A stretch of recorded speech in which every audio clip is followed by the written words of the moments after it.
When you start working in Harmony, the startup screen will come up and you can name your document whatever you want it to be, and you can choose the location, format, etc. We're not going to change anything else. You may want to change the location of where it's going to create the document. Give it a name that makes you happy. And now when I do that, I will see it did create a new folder for that project because the project lives in a folder. And now that this is up, I'll just minimize it really quick and we'll see it made a folder. And inside that folder, we have a number of items there. Now that list is going to grow because you'll see that there is no document that I can click on to open. But once we have saved our document, now we go back and we will see we have a couple of different things. Now where it says new scene.xstage, that is the actual project file. But that file is meaningless without everything else in the folder. So if you want to move your project from one computer to another computer, say to a flash drive and then bring it in and use it in a lab, or go from a laptop to a desktop, whatever, you need to move the entire folder. The easiest way to do that is to then right click on it, and then you will, on Mac you will choose compress, on Windows you will choose send to archive. But you need to make a zip file. That zip file allows you to then take this project and move it from one machine to another machine. So that's just an important thing to keep in mind before we ever start making anything inside of Harmony. Now going back into the Harmony interface, there's a lot to look at. There's a lot to take in here. And because I have used it previously, I'm not even sure I had the default. Yeah, that's what I thought. I thought I forgot to reset it before starting the video. So one thing to notice is now it looks a little bit different than it did before. And the best part about the Harmony workspace is it is very customizable. Now, if I go under Windows, I can choose different workspaces, say, animating default. I have a custom one I was using for something on a previous occasion, so maybe I choose animating. We'll see the windows rearrange themselves into something different. Because I spend so much time working with students in a lab, I usually use the default workspace for everything I do, because that allows me to have the same layout. So if I'm going to throw together a quick video, everything is set up for people so that I'm ready to go. Now, one thing about the windows is each one of these windows, as we look at it, we can customize which icons are going to be showing up in the different windows. This is good and bad. It's good because you can customize it. It's bad because it's easy to get lost or if you mess things up. But if I click on this little plus, you will see that I can add additional buttons or controls to this window. So if I were to choose something like drawing substitutions, that just adds another tab up here. That's not what I was, let me close that one. I don't want drawing subs up there. But if I right click, now we can see where we have different options. So I can choose flip, and now that brought in flip, and then I can deselect flip, it goes away. So the plus allows you to add different tabs. Right clicking is going to allow you to choose other items up here. So perhaps I want to add onion skinning up here, so I have control of my onion skinning, so I can do that. And I can get rid of it if I don't want it. So it's a very customizable workspace, but if you make a mess out of things, and that's not the one that or you close a window that you don't mean to. So let's say I close those windows and something like, I don't see my stage area. How am I going to animate? I can't draw anything. right under Windows, Restore Default Workspace. So learning how to navigate the workspace is really important, which is why I'm starting with that instead of going into other things, because this is something that everyone will encounter. Is your interface may look a little bit different than mine because you may add or subtract a different window or tab or controls, and you'll be like, oh crap, how do I make this work? And the easiest way, restore your default workspace, and now you can choose specific workspaces, or if you customize one that you really like, you can save it. So then that works out really well. So we have a lot of things on here. In the beginning, you're going to ignore the majority of the different icons, buttons, or controls that you see around the center area, which is the stage area that we work. Now, the current view that we are looking at here is our working view. It's not our render view. The render view right now, our scene is black. We don't have anything on it, but that is what our scene looks like. If we can go to the web or OpenGL view, not WebGL, or OpenGL view, then this allows us to see it. OpenGL view won't show us some special effects and other things that we're working on. We have to switch over to the render view. In the render view, we can see that, but the render view doesn't allow us to play our animations. We can only see a single frame at a time. So these little kind of gear icons down here at the bottom of our camera view. So we're in the camera view tab. This is where we're going to be working with our main Artworker stage area. Now if I zoom out a little bit and switch back over to the render view, you can see there is my rendered view. And if I'm back in my OpenGL, there's a very light rectangle indicating that is the perimeter of our active view area. So anything outside of that isn't actually going to show on screen. Now the tools as we work our way down are pretty similar to tools that we would have in other programs. If I grab a paintbrush tool, now over in the tool properties, I can adjust the size of my brush. I can also choose specific kinds of brushes, and I can go in and look at different brush settings, so I can work with those, maximum size, minimum size. Now, as I draw, we can see it's a pretty small brush.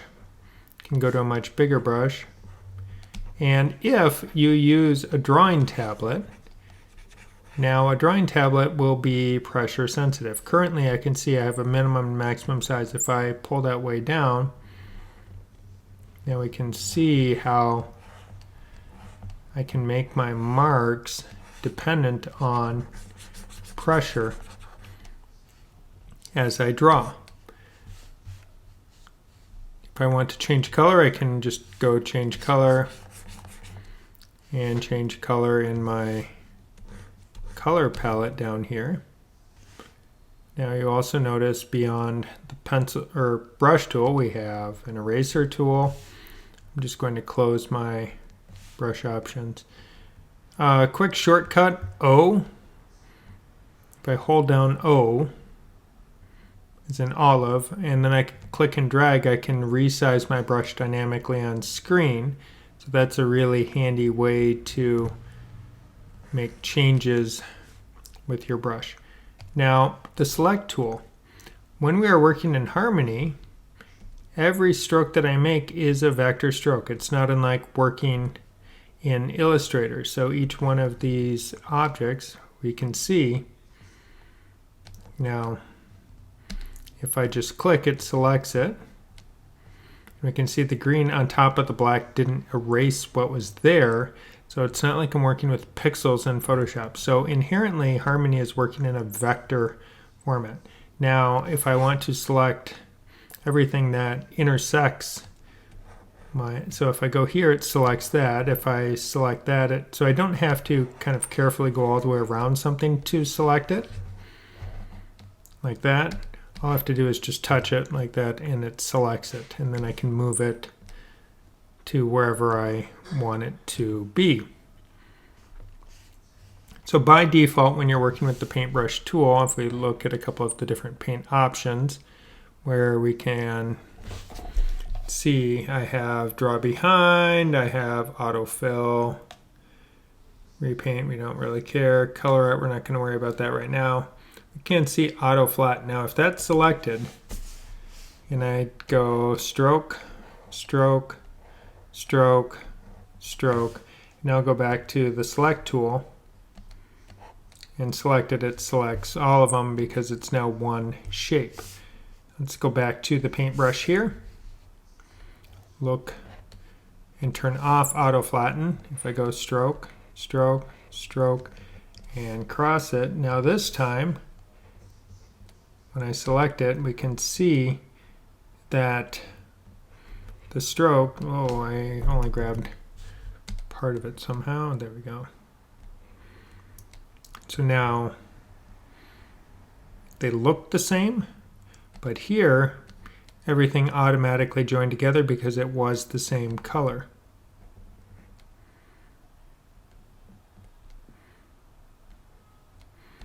Now if you, when something is selected, grab the handles on it, you can make it resized as you want.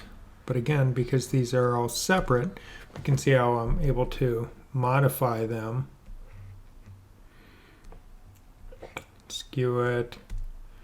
So it's a different way of working. Now with these selected, we'll also see that here is the same icon we had on the paintbrush.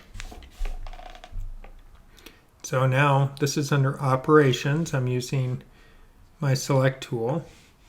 And if I click, now this is one solid shape. It's no longer separate. So working in Harmony is, if you've never worked in Illustrator, limited work in Photoshop, it's going to be a new experience, but it's not an end of the world kind of thing. It's just one more tool that you have to get used to as you work with it. That's all. Now, oh, that is, oh, if this was, let me just, I want to get where it's not, now where it's all separate.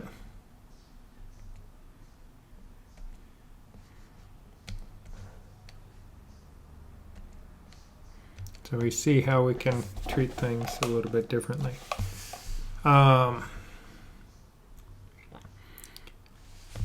So we can choose colors off the list. If we want to add a new color or make a new color, clicking the plus icon, double click on the swatch area, I can give it a name, I can make it a color,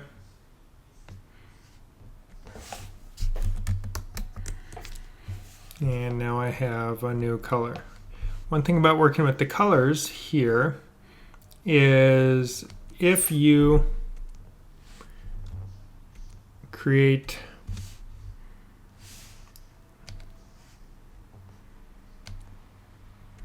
so I'm going to fill these with that pink color. But if I go in and change that pink color, we'll see it changes it. So once a color is used, that swatch is stored. So whenever you change that swatch, it changes everywhere that you've used that color. Another key thing to keep in mind. But that's really useful because if you're building an animation, and say you take a character and you put them in a red shirt, and then the client says, you know, we really would prefer that they would be in a blue shirt, you can just change the swatch, and every frame of your animation where they had that red shirt will be updated to the new blue color. So by having colors set that way, you can even create different lighting palettes where you have a duplicate color palette that you're applying to a scene, and you can switch which palette is being used on that character, their day color or night color or candlelight color, torchlight color. You have a lot of power built into it. So a lot of these things are considerations that are going to matter more as we get more advanced working with Harmony. But right now in the beginning, we're just trying to learn, that I had the select tool, not the paintbrush tool. All right, let's try again.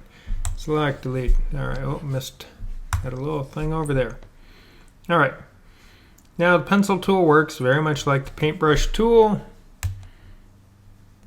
and it creates lines, but these lines are going to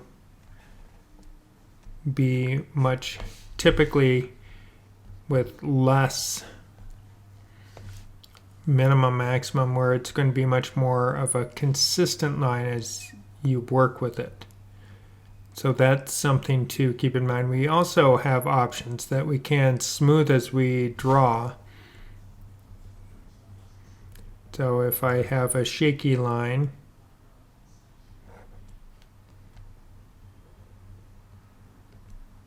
I can see how it's auto-correcting what I do. Probably don't want it set to 100, because then you're not going to get a really truthful mark. But if your hand is really shaky while you try and draw with a mouse or a tablet, you may wish to change your setup a little bit, and you can modify that. So in the beginning, the primary tool that we'll be working with will either be the brush or the pencil tool, as you are going to start drawing for your animation. And as I mentioned previously, if I grab the brush, I can close options for it. Let's go, don't want it so big right now. So I draw a circle. Now if I look at how my scene looks when I render it, let's see, that's problematic. I'm drawing black on black. But down here in my timeline, this is where we're going to look next. So there's a lot of tools. We'll be looking at more of them as time progresses. But for now, we're going to be looking just at using the paintbrush, the eraser tool, or the pencil tool, maybe the select tool a little bit. And going into our timeline, we have our layers down here. Now within the layers, we have different options available to us. So we can see that we're currently on a drawing layer. We have other layers that will do different things. The layer I want to talk about next is called Color Card. And what Color Card allows me to do is to, and now it's actually kind of not quite how I want it to be. So what happened here is my drawing layer was currently selected. And then when I added a color card, it made this drawing kind of a child. We can see the little arrow here indicating it's a child of the color card. So that's not what we want. We need to, I'm just going to undo that and undo the color card entirely. So if nothing is selected, see, it's good I made this mistake while I was talking through it, because this will probably happen to a lot of you. And choose color card. We can see now color card drops to the back. Now all these little gray squares indicated this is the active layer. Now I go here, we can see they go away. So now I have a white background. If I go to my render view, that's what it will look like when I render out my movie. Going back here, now with the color card, if I want to change the color, I double click on the icon next to it, and you'll see where there is now this white square. That is the color that's being used. I can click on it and choose a new color. So I'll just go for a nice kind of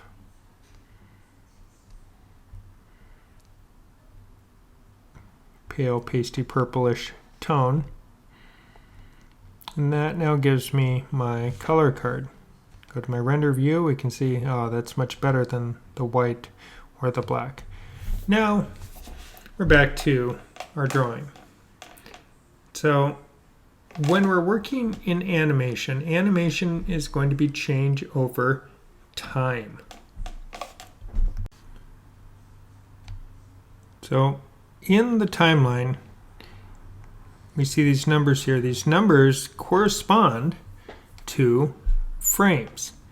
And if we remember when we created our project, we set the frames per second to 24, which is the standard way of recording for animation.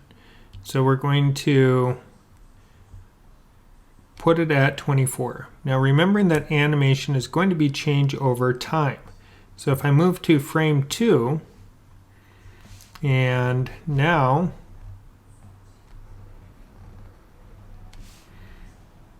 you can see I've created change over time. Now I created a lot of change over very little time. 24 frames are 1 second, so 1001. So here is 1 second right there. I'll move over one. There we go. So that much time is 1 second. So when we start animating, we have to think about how quick or how slow we want a change to happen. So what I'm really wanting to have happen is I want to take 1 second to move over that far. So I'll move that frame over for 1 second. Now we can see here that my first frame is being exposed now for 2 frames. And we will learn more about using exposures and things like that in the coming sessions. So now here at frame 2, if I want to create a new drawing, this nice little icon right over here, and it says create an empty drawing. And if I look at the next icon, it says create a duplicate drawing. Well, we can either create duplicates or create new, or we can extend out the exposure of a given frame. And these 3 methods are going to allow us to start animating or working our way through. So I clicked on create a new drawing.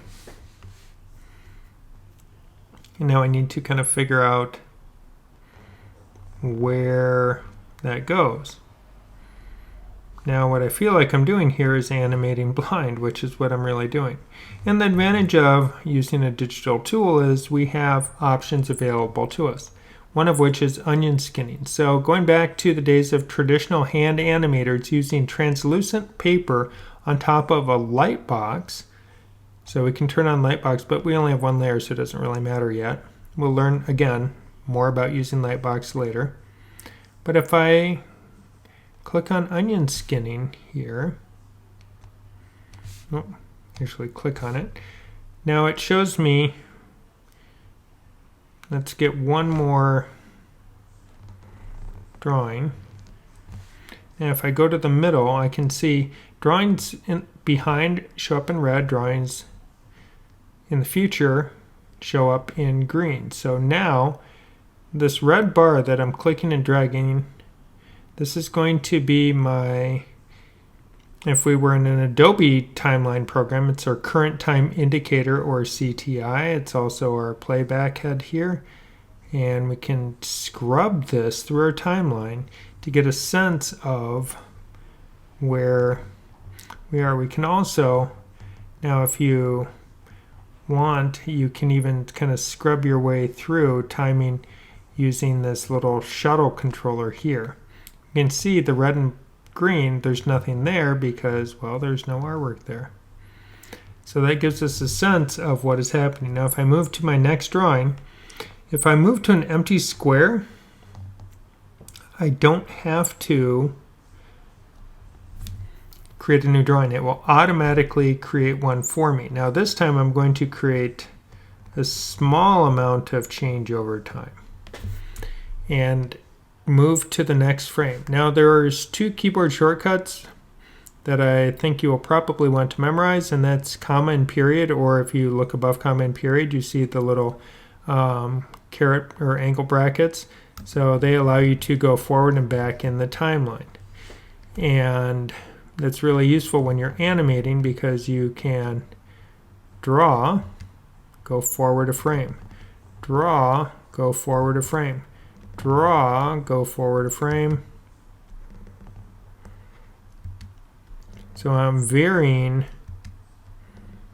the amount of change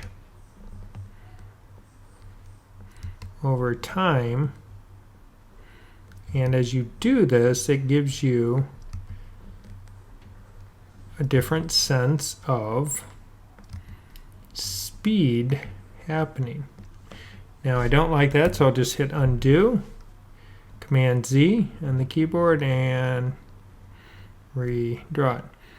Now, if you are using a Wacom stylus, you can program the buttons on both the pen and on your tablet if the tablet has buttons, and other brand drawing tablets have that as well. So if I go into my system preferences and go my Wacom tablet settings, I will see that I can now modify previously. So I have, if I click it's a 2-button switch on my pen, so I have right click set up, but I can change it, and I'll go to keyboard and choose keystroke, and now I'm going to choose Command Z. All right, oh there, clear. All right, so I hold down Command, I hit Z, as I kept trying to hit delete and other things, and it's just adding more keystrokes. So I could do a whole complex one if I really wanted, but I just want Command Z. All right, since Command Z is the ubiquitous for undo. So now, when I'm back in Harmony, if I draw this and go, oh, I don't like that, I just click the top of the pen, and now go forward another frame.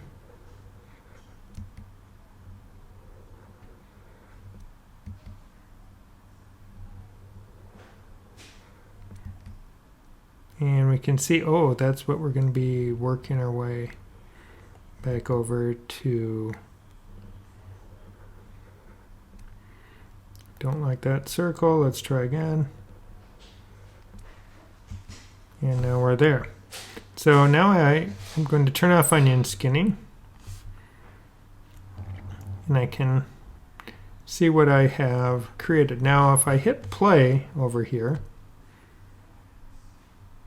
and then it disappears. Now it's clear it disappeared because we can see there's nothing else in the timeline.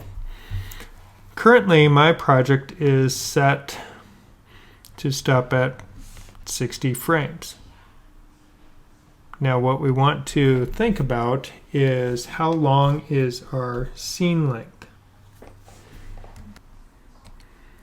So under scene length, you can see it's currently set to 60 frames. If I only wanted to see these 24 frames, I could change that right now. Or if I needed to make my project longer, say I wanted my project to be 120 frames long, I can just do that and we can see it extended it out. Now if I only want to see these 60 frames, I can just shorten the range, these 24 frames, shorten the range in what it's going to show me. And now when I hit play, I'm going to hit play, and there's my animation. I can even set it to loop, and we can see how I've now created change over time. Now, again, if your change is too quick, you're not going to see much happening, and you have to figure out how to make it go a little bit slower or in more control. Now let's stop that. And I don't have any sound, so it doesn't matter what I'm doing. I just trying to eliminate distractions there.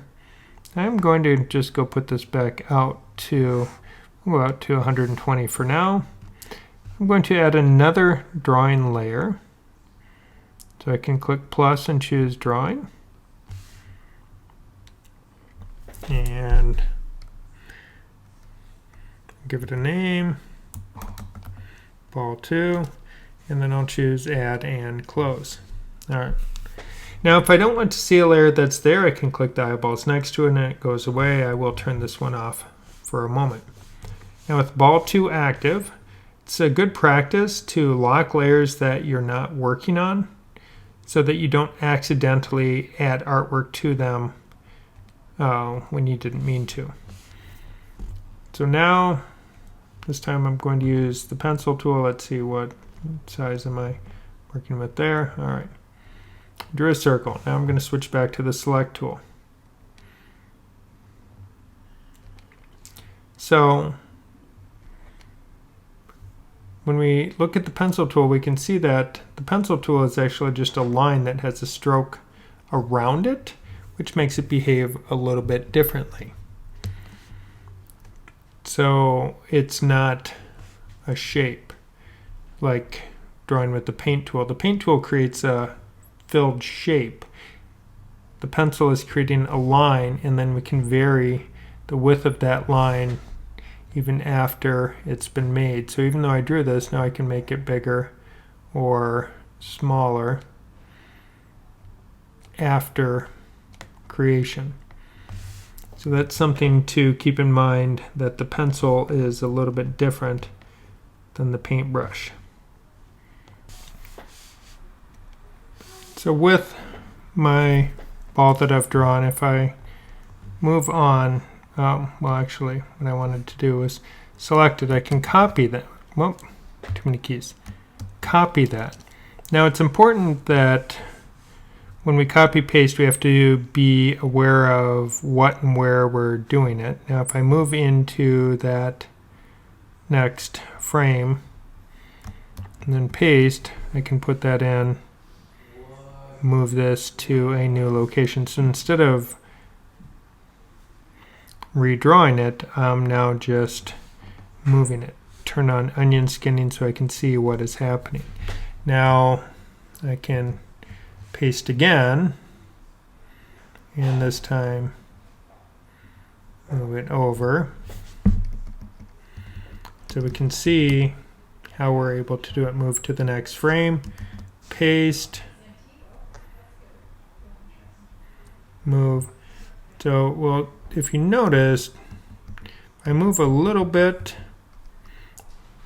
during a frame, it is going to be slow movement. If I move a lot,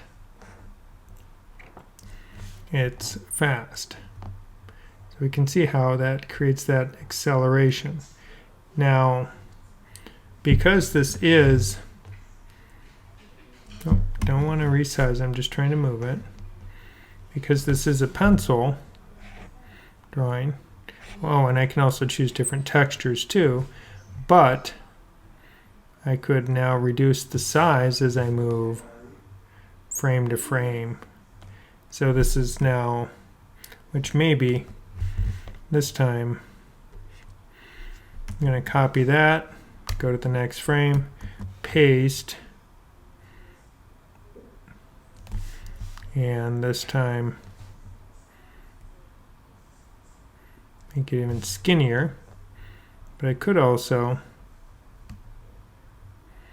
make it bigger. Now if I want to stretch it like this but have it stretch from the middle, I hold down Option or Alt as I do it, and if I hold down Shift, it locks it so it stays proportional, so I can't, make it oddly shaped.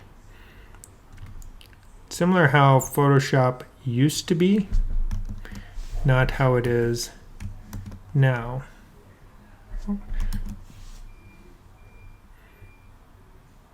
Just going to move a little bit, and this time I'm going to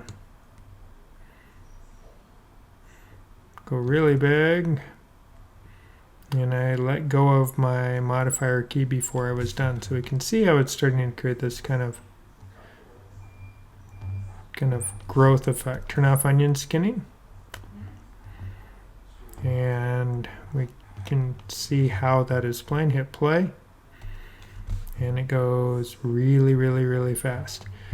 Now, clever minds will notice that my timeline and camera area look a little bit different.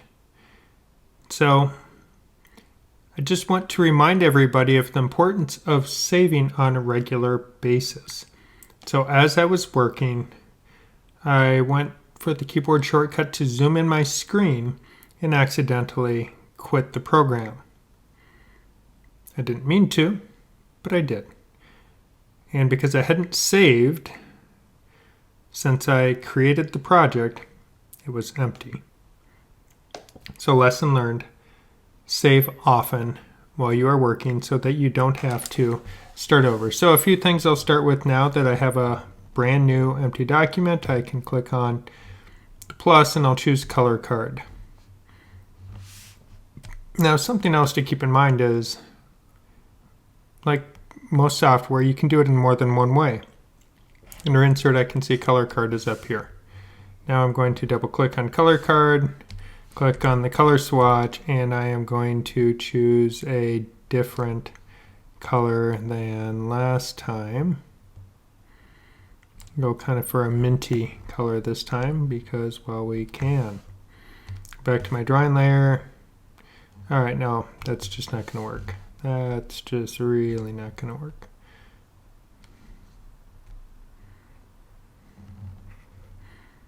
I'll go for more of kind of a warm gray salmon color.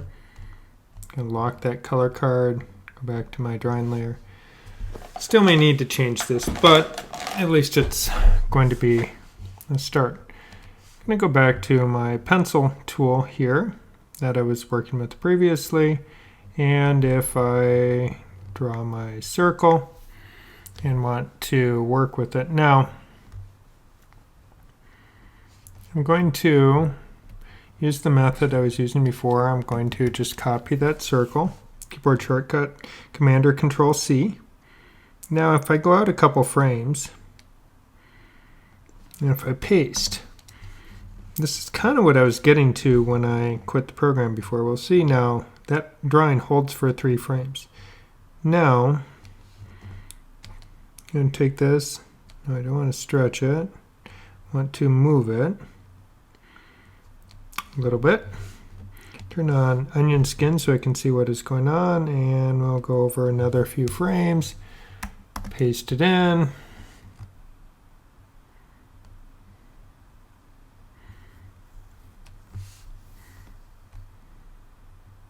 So we can see we're here and here. Now, turn off onion skin. So it only moves when we go a little bit. Now, zooming in,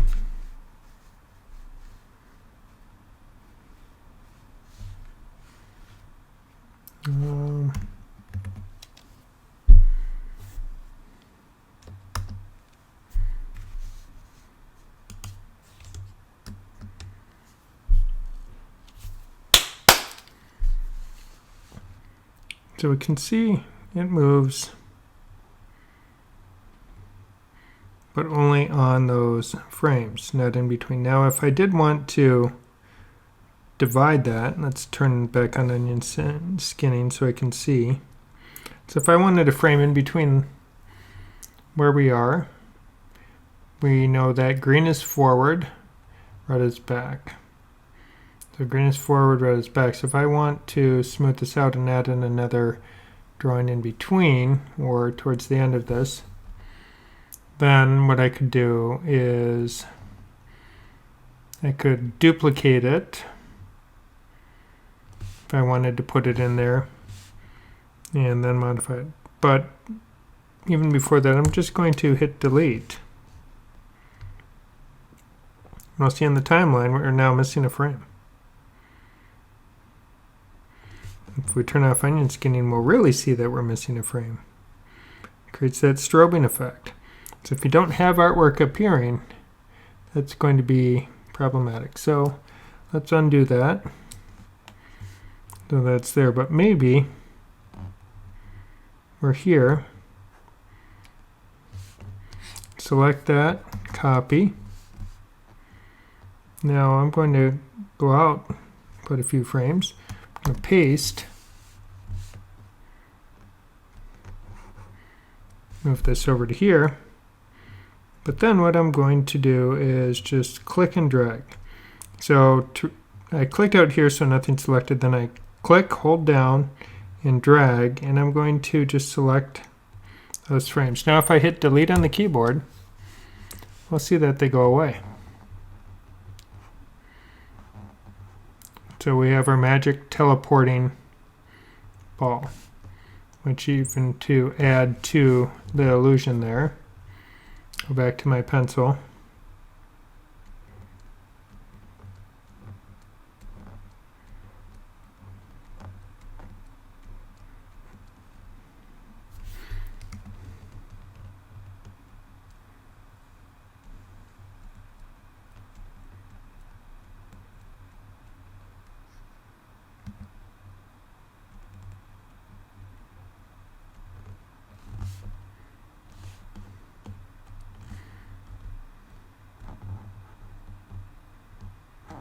So now, if I run this, you can see how it goes and it disappears. So what I want to do is extend the exposure of this one, so now it just stays on screen. And the way that we can do that is manifold with it. One is that I could use the function key F5, and that extends the exposure. So if your keyboard has F keys on it, you just hit F5. If you're on a laptop where you have a function key, the FN key, you hold that down, then you'll hit your F5 key as it becomes available. We also can insert exposure or extend exposure here. So F5. And let's see, it's in a whole bunch of different places.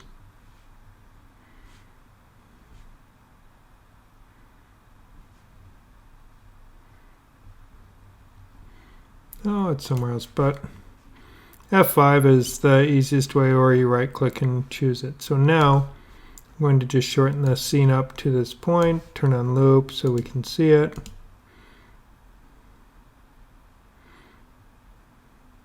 You can see how I've created my magically appearing ball.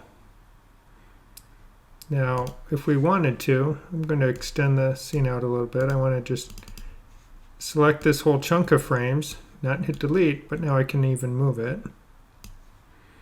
Just like that. Now, what I want to do is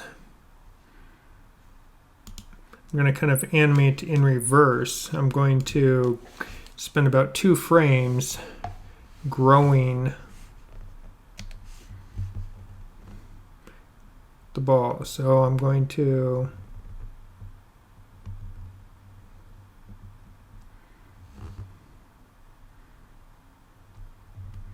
and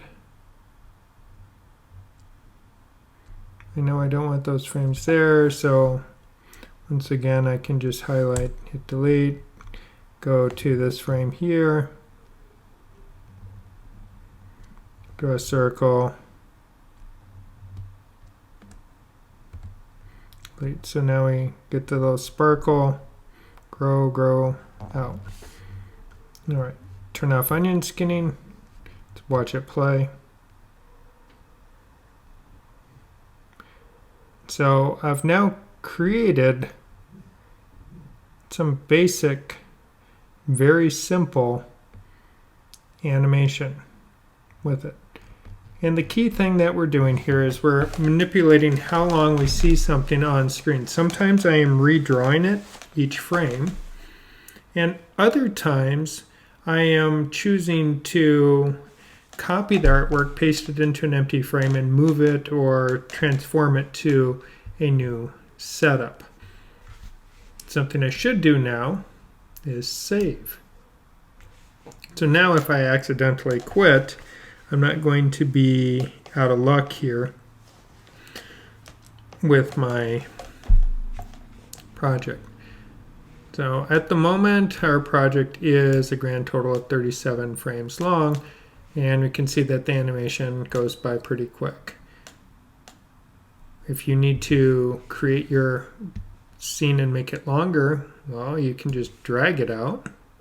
So if you have to make a project, say 120 frames long, you can just drag it out and animate for 120 frames. You can also go under scene and choose scene length as part of it, depending on how you want to set it up. So we've looked at using the paintbrush, using the pencil tool, varying the brush properties over here, controlling frames and exposure, making things show or disappear as we move from frame to frame. And these are all great things. If I look at in the render view what it's going to look like, we'll see it's on a black background. But we can see when I scrub in the render view, I don't get that live updating. That's why we need to be in our OpenGL view so we can see it when we're working. But then we can see in the render view where our window ends. Now I can zoom in and out using 1 and 2 on the keyboard, number 1 and number 2. Or I can use my mouse wheel if I have that. So if I have a mouse wheel and my mouse is in the correct screen, I can zoom in and out as well. So I can adjust that view. If you end up where it's like really small or really big, you're like, crap, I'm lost, where do I go? Well, space key gives you the hand. So I can now move this around. But if you want to reset it, the easiest way to do it is to hold down the shift key and hit the letter M as in mouse. I'll let you read into that as you will. When you're satisfied with your animation, you've met your parameters, you've met your personal goals, project specs are good to go, so you're all ready to share this. What we do is go under File and you're going to choose Export Movie. And when you do that, you can see the type of movie, and we want to do an H.264 MPEG movie, not a QuickTime movie, though it will save out with the .mov file extension. And then we get to choose where we want to put it, and I'm just going to put it on the desktop, and we'll call this ball. Now when I do that, I can then hit save. So we can see the type is correct, the output file is correct, and the frames, we're exporting out the frames that we've chosen for our project, and then I can hit OK. And it's done. And now we will see there is my movie on the desktop. And if I double click on it, launches my movie. I can hit play. And there's my 37 frames of animation.